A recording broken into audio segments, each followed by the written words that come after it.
Welcome back to Talking Hip Hop. I'm your host, JustKeekz, and today's guest goes by the name of TMG, also known as Yonge Garvey. Tune in. Let's go!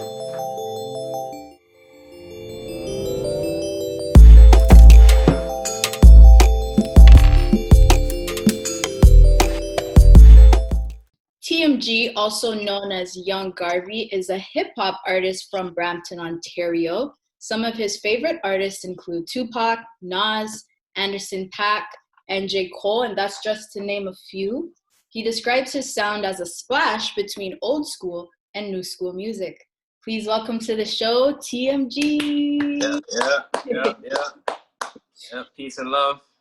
So the first question I have for you is, why the name? Because I feel like you have to be very socially aware to have a name like Yonge Garvey and to honor him in that way. So talk to me about the influence he's had on your life and why you created that name. All right. So basically, Yonge Garvey.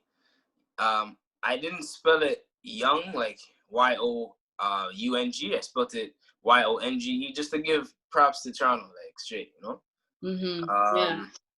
And Marcus Garvey, inspired me to like want to be more of a leader because I've always been the type of kid to want to help people out of situations or be a shoulder to lean on or whatever, you know what I mean? His story is very inspiring. He stood for something and he lived and died for what he meant, for his cause, right? And that's me. Like, I'll live and die for my cause. Yeah. And my cause is just to spread awareness about things in life and to just be somebody that my children and children's children and children everywhere can look up to. And obviously, I'm not perfect, but I mean, I aim to try my hardest to be like a positive person at the end of the day. Yeah. So how long have you been rapping for, and like how'd you start? You're gonna like this answer. Okay. The Rose That Grew from Concrete. I read that book when I was like 13. Oh, by the Tupac? Yeah. Oh, okay. Yeah. So when I read that book, I was like, yo, this is easy. Poetry's easy because I always liked English class, right? I always liked making stories because when I was a child, I used to write stories.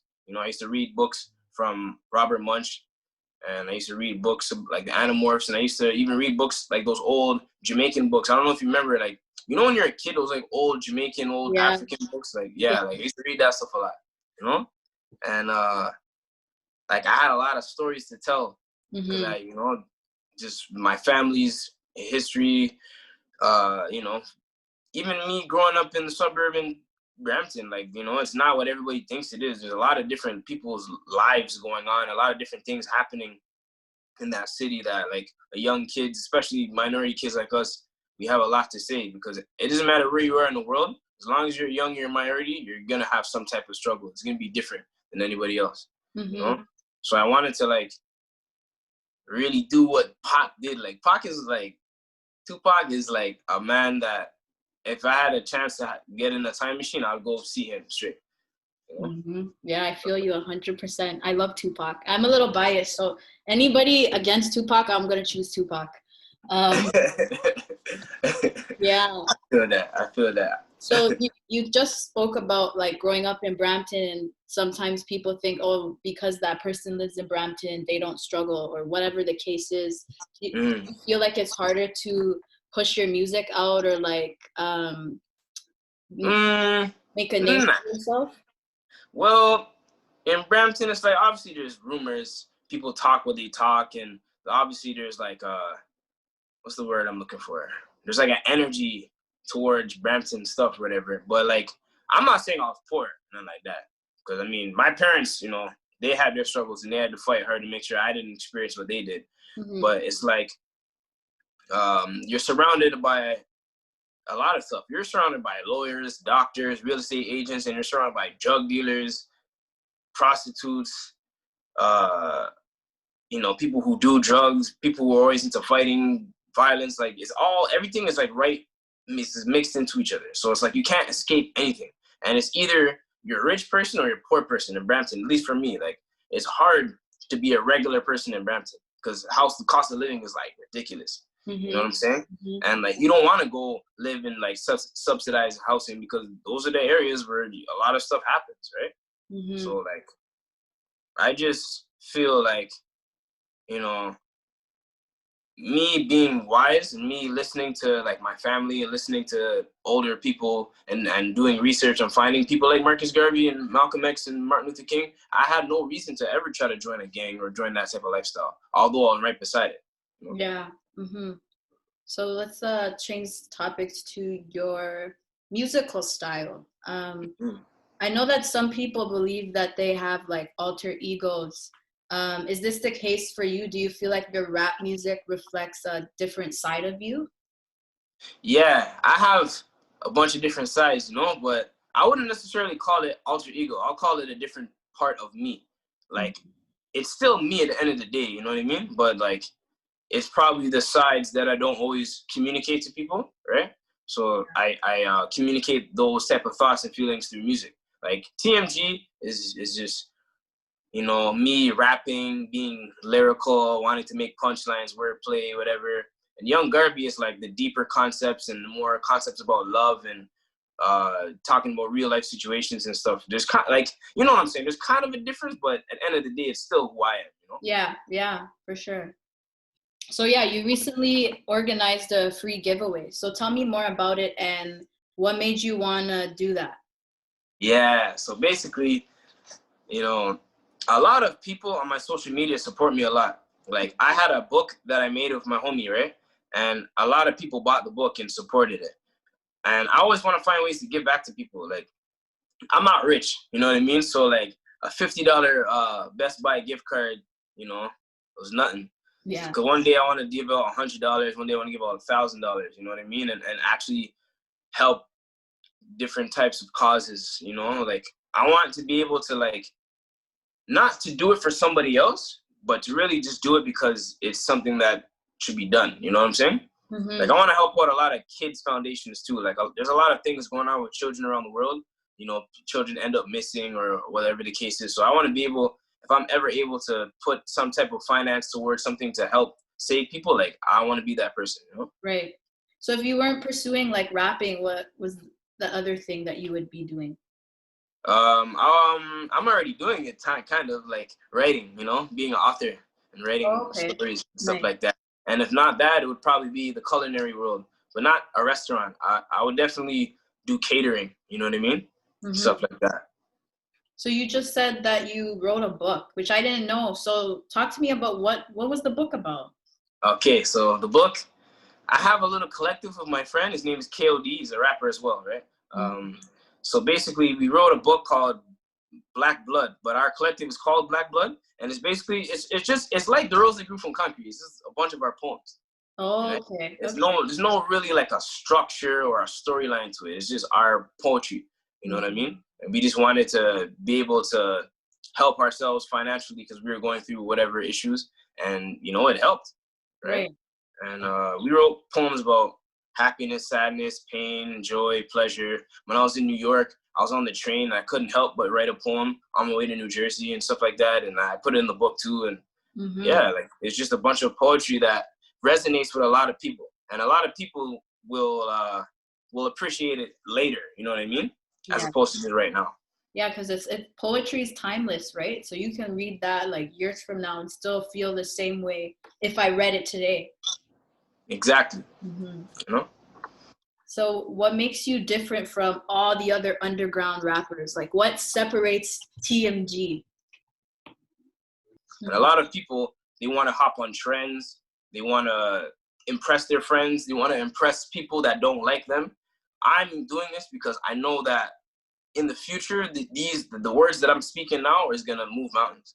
A lot of people rap because they want to get rich, and they only rap to get like $30,000, $40,000 and put it in their ear and take a picture, and then they wonder where their money went. Like, I don't want to be like that at all.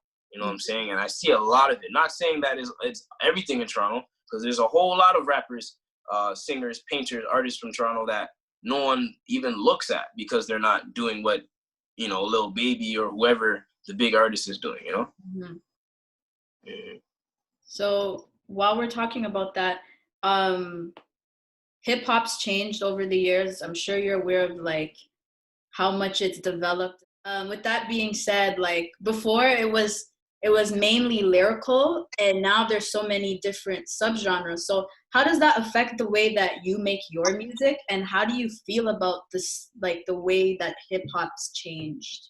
You just gotta adapt. You know, you gotta make music that transcends time. Mm-hmm. You gotta make music that can still be a banger 25 years later. Mm-hmm. I like to study melodies and harmonies and all that kind of stuff. And I also like to study, you know, some of the great people before me. Like I do my hip hop homework, and I try to take, you know, certain elements of of what made them big in their time. And I look at our time and what's big, and I try to I'm like a scientist. Like I try to take a new school beat, probably add an old sample or something, or, you know, something to catch people's ear to make them dance. Like, you know, I'm Caribbean, you know, like my mom's Jamaican, my dad's from Grenada, and like every now and then I'll add a little bit of our slang in the music and try to because I like to capture people, but I'm not begging for their attention. You know what I mean? Like I just know what to say, which will resonate with them. So I just feel like you have to keep adapting with the culture, but adding your own style to it and doing it your way. You know what I mean? I don't know if that answered your question, to be honest. No, it does. There's like no right answer for that question. I just wanted to see where your head was at. I really like your song Brown Sugar, which you released about like 5 years ago. Yeah. So what was your like headspace back then, and like what was the inspo for that song? All right. Well, the main inspiration for that song is Sanaa Lathan.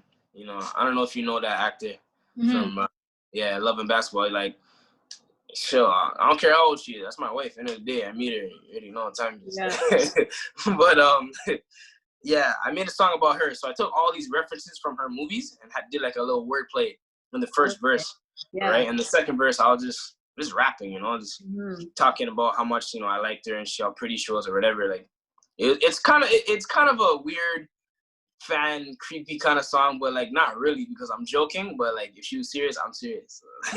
Yeah, the catchy song. So what kind of things do you have coming up that people can expect for? Okay, so I'm working on a project called Just Listen. I might change the name to Garveyism, but basically I've been making a lot of songs for the past 3 years. I was supposed to make a project 3 years ago, but there's always been delays and things happening in my life.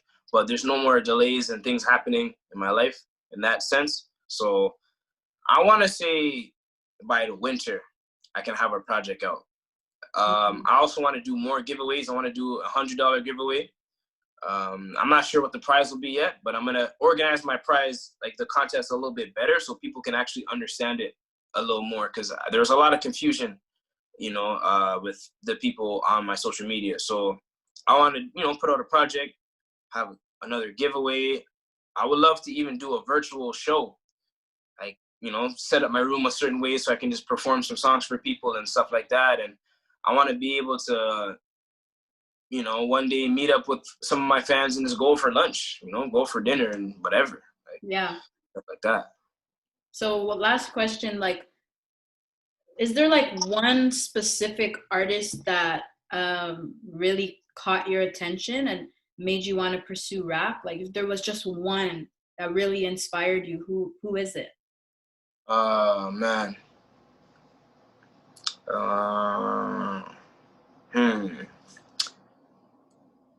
Like, you know who I want to say already, but like, I mean, I feel like I said his name too much. Dead Prez. I'll say that. A group called Dead Prez. They're like a Afrocentric hip hop group, and they talk about Afrocentricity and like liberation of the people and eating healthy and all that kind of stuff. Right. When I was in grade 6, my brother made me listen to them because I was listening to a lot of stuff I wasn't really supposed to be listening to, you know, and he tried to help me and educate me, and he always had the best interest in me. So he played those albums for me, and, you know, it changed my perspective on things, and I just had something stronger to hold on to. And I know that, you know, to be conscious, you don't have to sound boring or monotone to have hits. Like, you just have to be a creative person. Right. So let people know where they can follow you and list all those social medias, like social streaming platforms, all of that stuff. Okay, got you. So my Instagram, TMG_Yonge Garvey. So TMG_YONGE If you search TMG Brown Sugar or TMG Luck of Lucian, you'll see my 2 music videos that I've done in the past. I have a lot more music videos that are me coming out. You can check me out on Spotify, TMG H&S. That's the one song I have on Spotify. I'm gonna have many more. And on SoundCloud, it's Terrell TMG George. Okay. Yeah. So make sure you guys follow TMG. Check him out.